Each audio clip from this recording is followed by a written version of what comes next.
Pagelaran Ketoprak Tirto Budaya pimpinan Ki Haryo Setiono dengan lakon Jogridik Manturung Joglutuk Ketiban Bulung. Pengarah cerita Bapak Triwah Yudi, sutradara Jogridik. Para pemain Bapak Darlik, Bapak Sukaryadi, Mas Maulana Amin, Bapak April, Bapak Arif Setio, Bapak Kuseri, Bapak Yono Ketil, Mas Siswanto, Bapak Purwandi, Bapak Suryanto, Bapak Supri Subur. Diteruskan dengan Ibu Dia, Ibu Ratih, Ibu Rita Pusparini, Ibu Sulistiani, Ibu Vira, Ibu Marmi, Mbak Bebi, Mbak Ida, Ibu Sringatin, Ibu Winarni, dan didukung dari seniman Seniwati Tulungagung dan tentunya bintang tamu Duojo Cak Jogridik, Cak Jogutuk. Cerita ini menggambarkan adat lama yang berkembang di masyarakat tentang perjodohan yang telah mengakar sejak zaman dahulu. Kisah ini bermula dari adipati yang telah mengikat janji untuk menjodohkan anak-anak mereka. Namun seiring berjalannya waktu, keputusan itu justru membuat putra putri kedua adipati memilih pergi dari kerajaan karena tidak ingin hidup ditentukan oleh kehendak orang tua. Keputusan ini akhirnya membuat Jogridik murka. Perselisihan pun tak terhindarkan hingga berubah menjadi tantangan dan pertikaian di antara keduanya. Lalu apakah perjodohan itu tetap terlaksana dan bagaimana akhir kisah ini? Akankah membawa petaka atau justru kejutan yang tak terduga? Mari kita saksikan bersama pagelaran Ketoprak Tirto Budaya dengan lakon Jogridik Manturung Joglutuk Ketiban Bulung. Selamat menyaksikan.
mangkat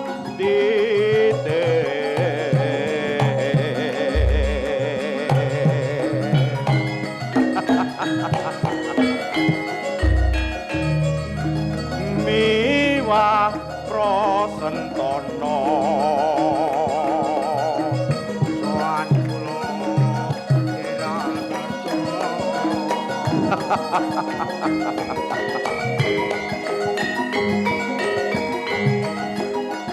aturaken sembah bekti iya sembah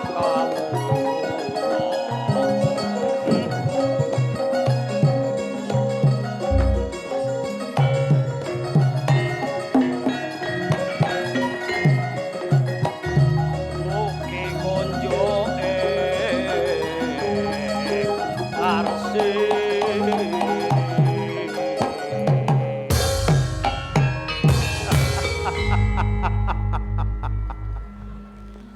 Patih Brajadenta kula sinuwun kadiparan sowane para sentana nayaka lan tam-tamaning praja ing pisowanan dina iki sinuwun saderengipun ingkang abdi matur kula ngaturaken sembah pangabekti kunjuk ngarsa dalem sinuwun ya pangabektimu wis tak tampa ora liwat pangestu tampanana ya sanget anggen kula mundi sinuwun mugi ndadosna jejimat iya sampun sami pepak ander para sentana nayaka miwah tamtane praja ing ujug namung nyadong dawuh pangandika panjenengan dalem sinuwun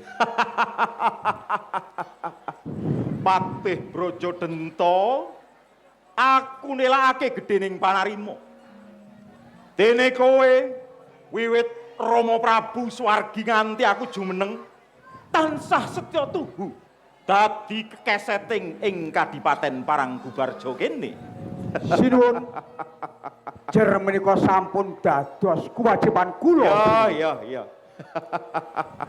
marang tumenggung Bracapati Katimbalan dawuh sinuwun kepiye andanmu saderengipun kula ngaturaken sembah pangabekti kunjuk sinuwun ya wis tak tampa enggal matur kepareng matur pilih sedaya prajurit andan kula sampun kula gladi bab ulah kridaning paprangan menawi sawanci-wanci wonten deginipun mengsah kula kinten boten badhe njengkaraken panjenengan dalem saking kurji gading damar kencana bagus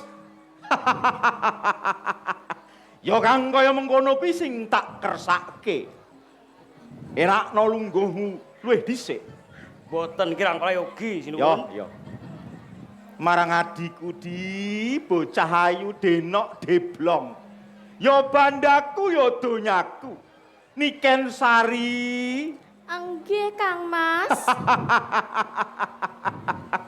ya gene sliramu wis melu pisowanan ing dina iki apa pakaryanmu ing pepungkuran wis cukup saderengipun kula ngaturaken sembah pangabekti ya wis tak tampa Niken Sari nyuwun sewu Kang Mas kepareng matur bila sedaya pakaian ing kepungkuran sampun sami rampung sedaya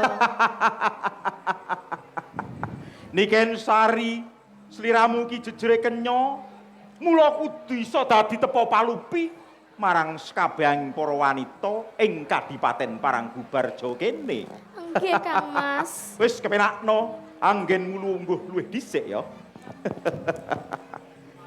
Bali marang Patih Brajadenta. kula sinuwun Kadiparan anggenku utusan kowe ngupadi golek sisik mlik ananing wanodya kang aran Dewi Setyaningrum. sinuwun Kepiye? lepat nuwun duka Yo, matur. bilih pawartos ingkang kula tampi Dewi Setyaningrum menika putranipun Adipati Sasranagara ingkang saking Kadipaten Wukir Kencana sinuwun. Dadi Dewi Setyaningrum kuwi anake Kadipati ing Wukir Kencana. Suwun nggih sinuwun. Kaya mengkono apa bener tumenggung Brajapati, Leres sinuwun, malah pawartos ingkang kula tampi, Ya. kathah para raja lan pangeran Sewu Negara sami nglamar Dewi Setyaningrum nanging boten wonten ingkang dipun tampi sinuwun. Ratu Sewu Negara nglamar ora ditampa. Leres sinuwun. Mapan kebeneran. Yen ngono Dewi Setyaningrum kuwi isih legan. Leres sinuwun. Ateges durung duwe bojo. Oh inggih sinuwun. Mula saka kuwi Patih Brajadenta lan kowe tumenggung Brajapati. Ati bala dawuh sinuwun. Siagakno para prajuritmu, derekno tindak ingsun. Lumarap ana ing Kadipaten Ukir Kencana nglamar Dewi Setyaningrum. Menawi mboten dipun tampi, Yen Dewi Setyaningrum ora diulungake, Kadipaten Ukir Kencana gebak sarana paprangan. kasihan dawuh. Pak kedawuh sinuwun. Wiswanan kena dibubarake. Inggih sinuwun. Ayo.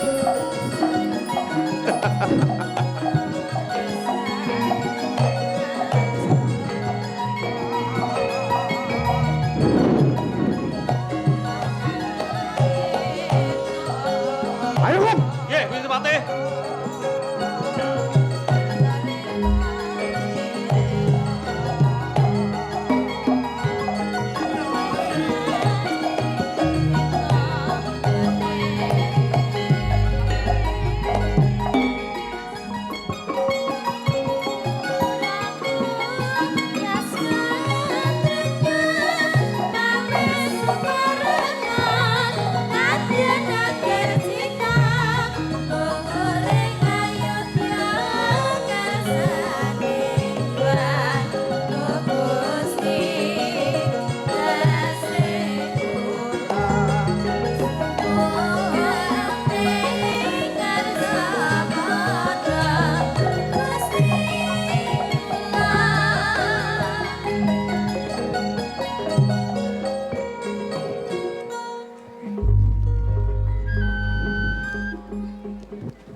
Kakang Degdya Manggala. Ya, kepiye Yai Gendrabawana? Ya gene panjenengan wis sarujuk diutus ngrantu pawangsulane Dewi Setyaningrum ana ing tapel wates Ukir Kencana, Kakang. Banjur kudu piye Yai? Yai Degdya Manggala Ya. lan Gendrabawana. Kepiye? Iki wis sawetara suwe. Awake dhewe mesangrah nanging urung ana titian yang Setyaningrum bakal nampa salah siji Bupati Sewu Negara. Kados pundi, Kakang? Yai, yen pancen dina iki ora ana pawangsulan kang gumathok. Becike nrebas tapel wates Ukir Kencana. Yo, Ya. bener. Ya, lah menika.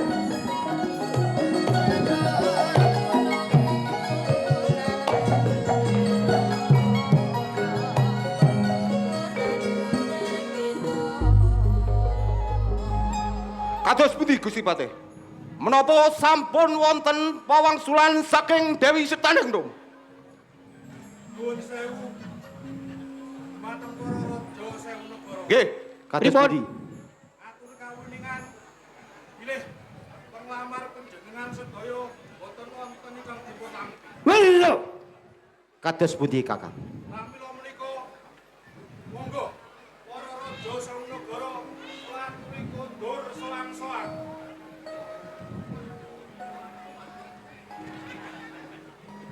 Gusti Patih.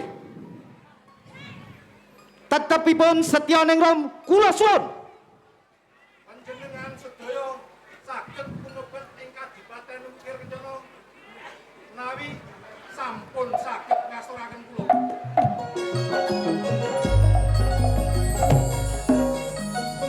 Yai, yo. Piye, Kakang? ketimbang ora entuk gawe. Luwih becik. Tomakane pati. Ya.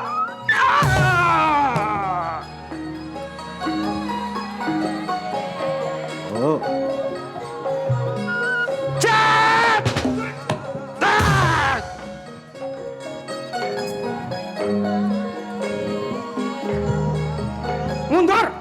lho musuh. Yo Di, yo. Teh. Ndama iki lho. Tumenggung. Pelan. Tumenggung. Ayo. Ya! Woi, ya! Kodoh ae. Edan. Yai. Go.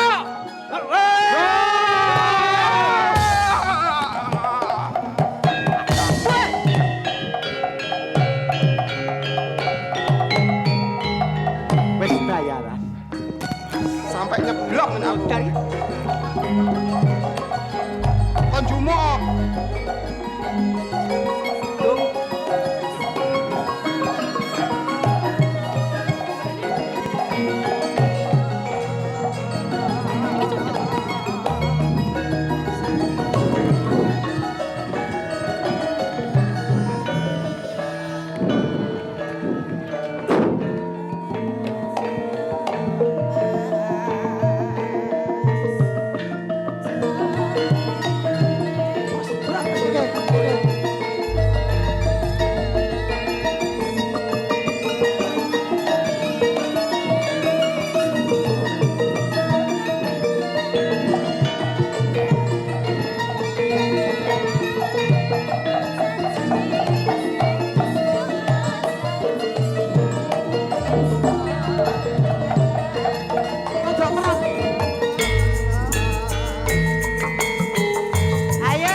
Gusti Putri, apa nuwun mawon lho. Yo, ora apa-apa Biyo. Wis tono. Manggoke eri jaman sing eling bab apa. Iku budaya ajene bener kandhemu.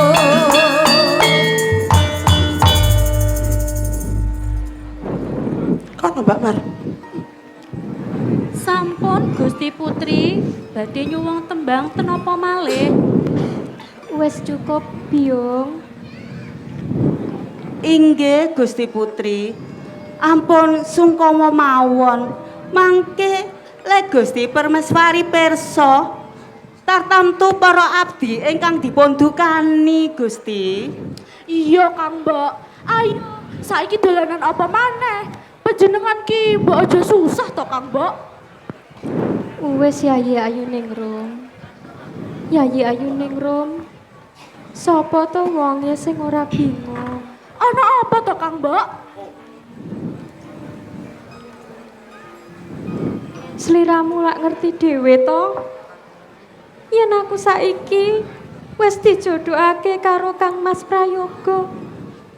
Putrane Paman Adipati Sindunegara saka Kadipaten Parangkusumo. Lah kok malah muwun kemawon to Gusti. Kedahipun panjenengan bingah ing mana? Amargi sekedap malih badhe dados manten. Nyapa to Di? Iso malah mokon bunga ki lho. Lah terus piye?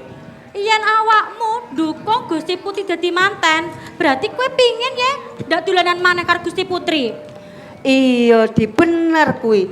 Engko lek Gusti Putri ora dolanan, terus kowe arep nyambut gawe apa? Ayo. Terus kowe ora ning penggawean, kono lho dipecat tulene ning desamu kono. Kok sik to Yu? Kok sik to Di? Lah kabeh do musuhi aku ki lho. Lah piye? Pitekno. Piye? Penggaweane awake dhewe wiwit biyen momong Gusti Putri. Ya. Yen kowe ndukung Gusti Putri dadi manten, Iya. berarti kowe pingin ya ora iso dolanan ndak maneh. ngono lho, Di. Wis cukup. Malah rame dhewe. Kang Mbok, dak kira bener sing ditarakin biung emban. Kepiye Yayi? Mbok menawa wis titikala mangsane, panjenengan sambut switaning akrami. Nanging aku isih durung kepengin lho Yayi. Setioning Rom.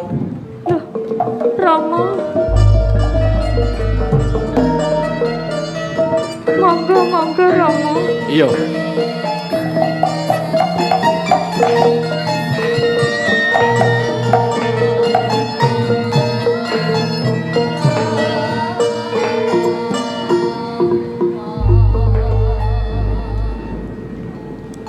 Rama, Iya. Ibu. Sarawuh panjenengan kula ngaturaken sembah pangabekti konjo. Ugi kula ayuning rum, ugi ngaturaken sembah pangabekti Ibu Rama. Iya. Iya Setioning Rom lan kowe ayuning Rom. Injih, Tak tampa pangabektimu ora lewat pangestune Rama tanpa ana ya Kir. ngestakaken dawuh Rama. Iya Nduk, anak-anakku. Setyaningrum lan ayuningrum. Injih, Pangestune ibu tanpa nono ya no. ngestakaken dawuh Ibu. Emban, Nggih. kono-kono padha nek ukuran nindakake kewajiban. Ngestokaken Gusti. Yo yo kono, awak nang mburi wis ora anu ngene iki. Aku ora ngono to Yo. Wong lemah Atuh makane iki aja gede-gede ngono. Iya. Bedine mangane akeh. Iya piye ngene iki? Nuwun sewu Rama. Iya. Panjenengan rawuh wonten ing Taman Kaputren menika. Wonten kawigatosan menapa to Rama? Ngene Setioning Rom. Kados pundi? Sedhela maneh pamanmu Sindunegara bakal rawuh ana ing kadipatenke. Babagan menika. Ujubi bakal neruske anggone rerebugan bab jojodohanmu karo Pangeran Prayoga. Pangapunten Rama. Sampun mawala-wali kula matur. Bilih kula dereng saged nglampahi sambut suwitaning akrami Rama. Setyaningrum, Nuwun injih Ibu. kepiye to sliramu kuwi? Sawangen to. Rama lan ibu kuwi wis sepuh. Lan kowe yo wis dewasa. Yen to kowe randang omah-omah, banjur kapan? Rama lan ibu selak kepengin momong putu jare. Pangapunten Ibu. Nanging kula taksih remen ngladosi dalah Ibu. Kepiye? Setioning Rom. Injih Rama. Sejen jojodohanmu iki tak ucapke bebarengan karo pamanmu Sindunegara sadurunge aku dadi ratu. Lah yen saiki aku ora ngleksanake, apa kowe seneng yen aku nampa walet siku dandaring Jawata? Gelem ya? Mboten Rama. Kepiye? Mboten. Bocah ora gugat dari wong tuwa. Jalan tak apa?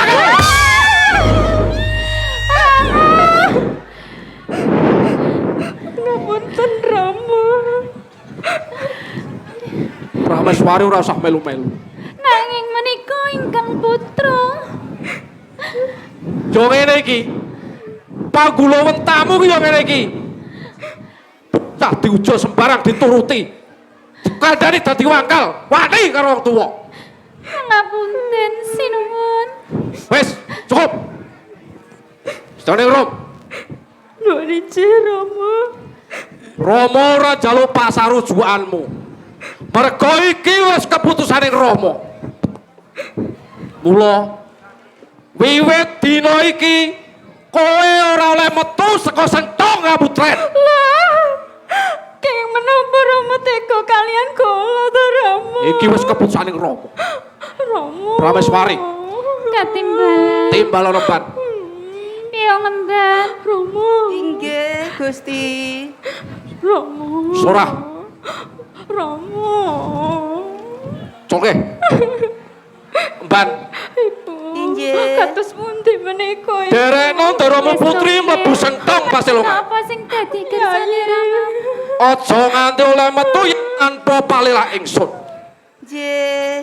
Yen nganti enek blesete, kowe bakal tak patrapi. Derekno Kang Mbok. Kono. Injih Rama. Injih.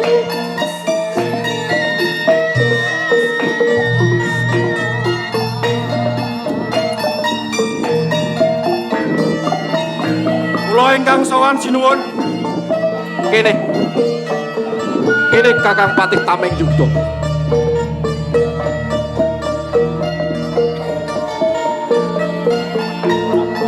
Menapa sliramu ora tak timbang kok sumusul ana ing taman. Kepareng matur wonten rawuhipun ingkang raka Gusti Adipati Sindhunegara saking Parangkusuma. Oh, iya. Aturana rawuh ana ing papan kene. Estaken dawuh. Prameswari, Inggih Kang Mas. Kakang Adipati rawuh. Inggih. Ayo kene.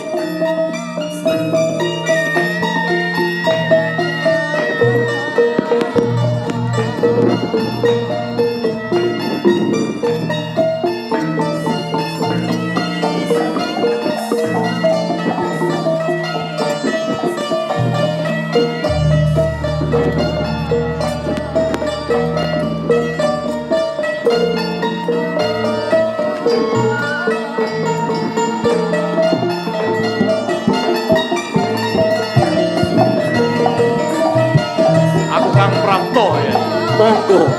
Monggo Kang Mas Adipati. Monggo.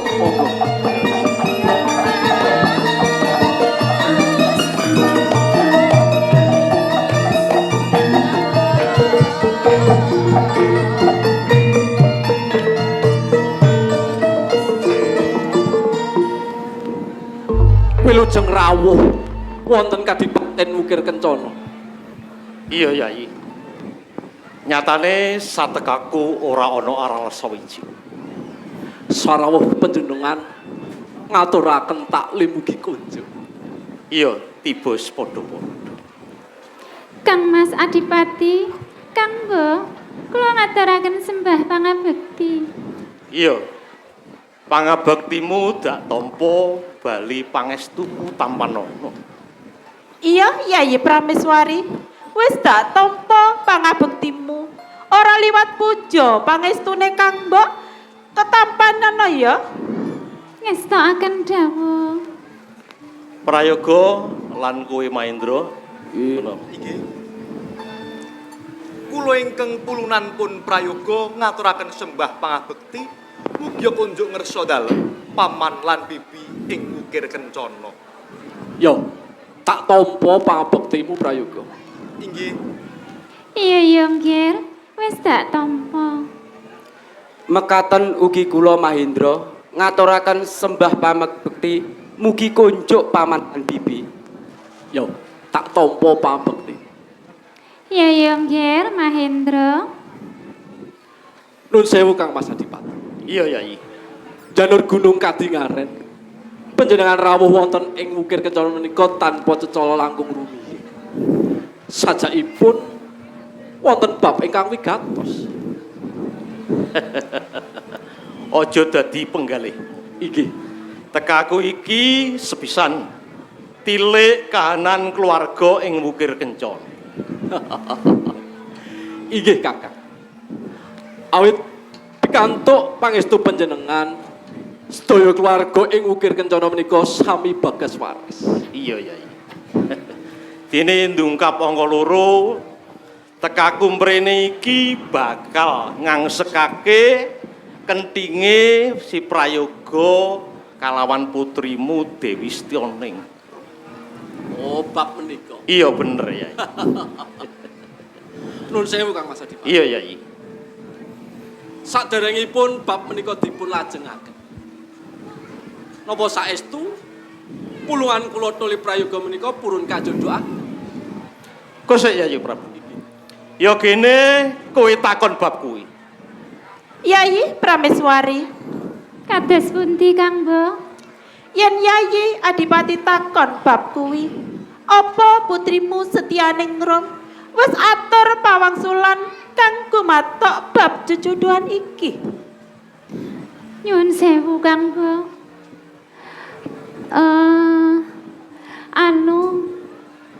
Ayo, ake matur. Sejatosipun Kang Mbok, Ake matur. putri kula Setyaningrum boten Boten selak bab menika. Lah yo ngono ta Bune. inggih. Awit mekaten Kang Mas Adipati. Iya kepiye Yayi? Ukir kencana menika dumawah temanten putri. Nger. Samangke menawi sampun dipun rembak gani-gani mongko gegek sing lanang ora gelem. Lah yo isin kadipaten ukir kencana. Lah yo ngono ta Bune. Inggih, leres Kang Mas. Pramila napa boten dipun dangu langkung rumiyin? Kowe iki kok ngentengne Kang Mas. Aku iki adipati. Sabda pandita pangandikane ratu ora mesti gelem. Ora ya ngono to Prayoga. Prayoga, Kang Mas menika. Wonten dawuh, Bro. iki lho. Pamanmu pengen ngerti wangsulanmu bab jejodohanmu karo Dewi Setyane. Kowe rak ya gelem to. Nuwun sewu. Kula ngaturaken gunging panuwun saderengipun kunjuk paman lan bibi. Nanging ro. Nanging piye? Bab jejodohan menika keparenga kula matur mupo. Piye? Bab jejodohan menika kula mboten sagah nglampahi ro. Prayoga, Inggih. kowe aja mirang-mirangake wong tuwa. Prayoga, manuta apa kersane ramamu? Aja wangkal. Bab jejodohan iki wis dadi prajanjenku karo pamanmu Susranagara. Dadi kowe ora usah selak. Manuta yo nggir. Inggih, Rama. Kula tampi. Kula purun menawi dipun peksa dawuh kalian Dewi Setyaning. Iya. Nanging Kepiye? benjang menawi wonten kedadosan temanten sepasar bubar sampun utuh mateng kula. Das pundi ta ramane? Wis ora usah dipenggali. Inggih Kang Mas. Mengko yen wis luluh penggali rak bali dhewe. Inggih. Yayi Prabu, Lho nggih Kang Mas. aku kang njalukke gedene kaluputane pulunanmu si Prayoga. Inggih. Boten dados menapa. Iya, Yayi. Amit, pasang Kalimantabe. Kula kang sowan sinuwun.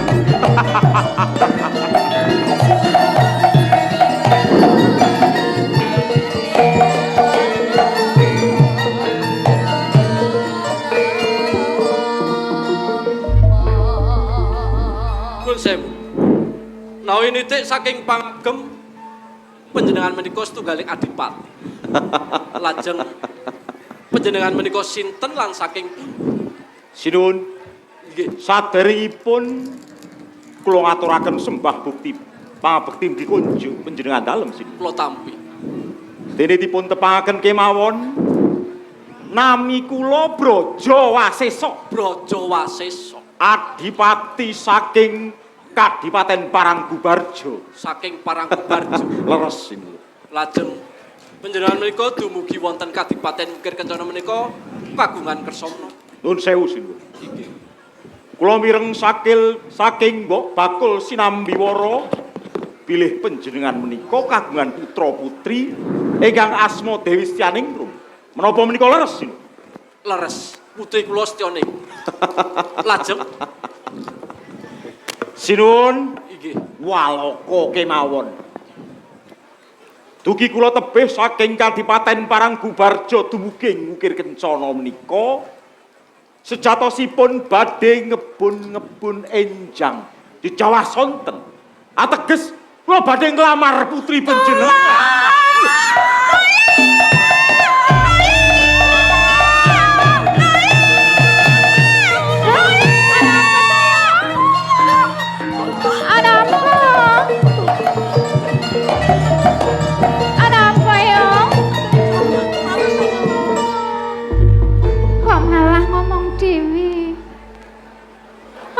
Apa to, Yung?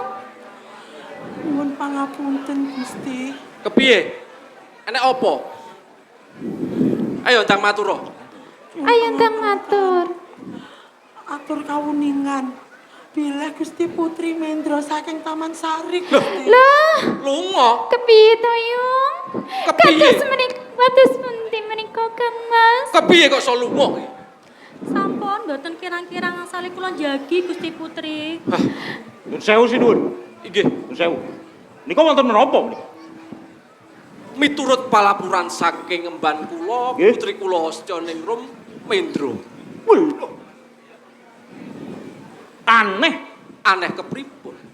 Kadipaten Wukir Kencana menika paribasan siang tan para ratri tansah dipun jagi kalian prajurit Tungguk Kemit. Inggih. Kok saged lunga menika? Janjanipun lunga menapa delungake? Kasunyatanipun kados mekaten, Mendro. Sinuwun. Inggih. Tetepipun Dewi Setyaningrum kula suwun. Lho, lajeng napa ingkang badhe kula aturaken? Sampun. Menawi Dewi Setyaningrum boten dukun nulungaken Kadipaten Wukir Kencana bagi kula labor getih. Parat.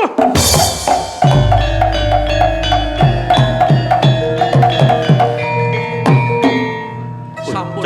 Orang tonton. Sampun Kang Mas Adipati. Ampun maksud. Monggo kula aturi katrem wonten Kadipaten. Iya, ayo tak dereki. Monggo, monggo. Iya, iya, iya, iya.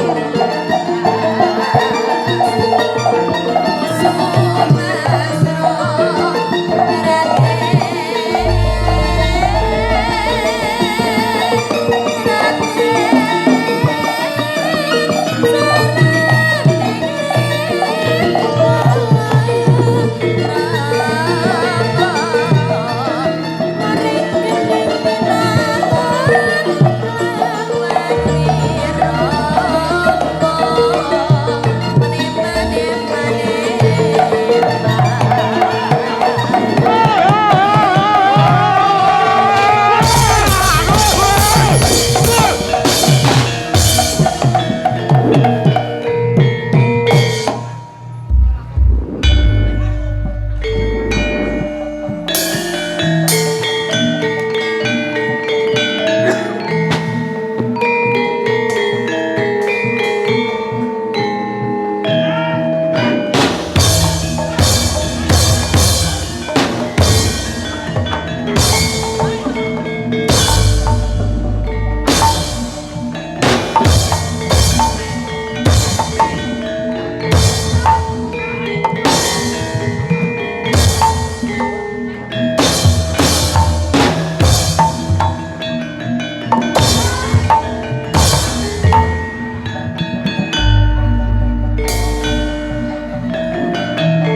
Panu oke.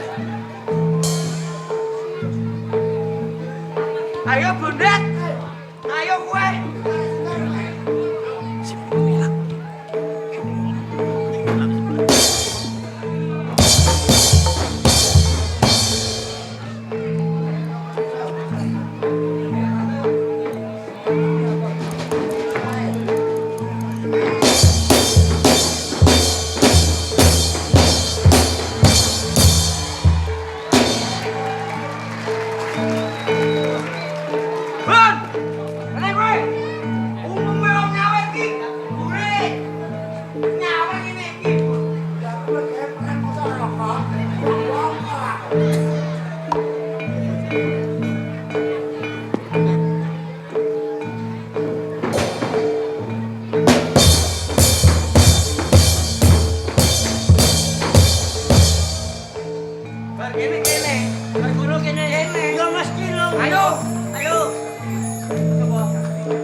Hey!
Tameng Yuda Patih saka Kadipaten Ukir Kencana.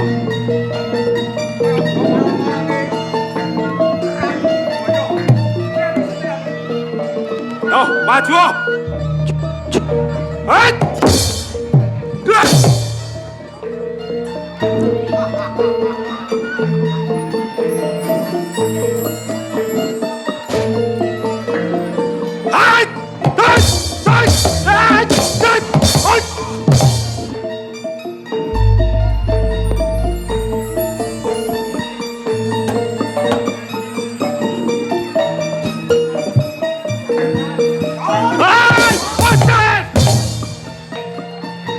Andek bocah itu, aja melayu.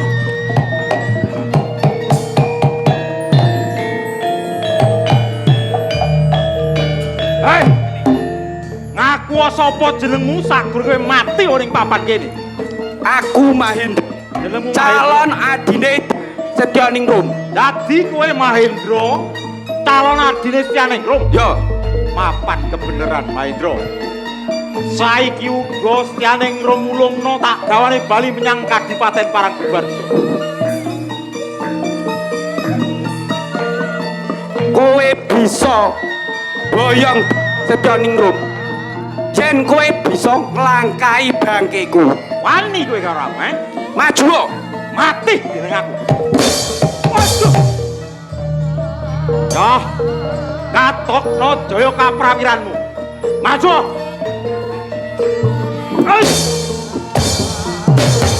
Parah.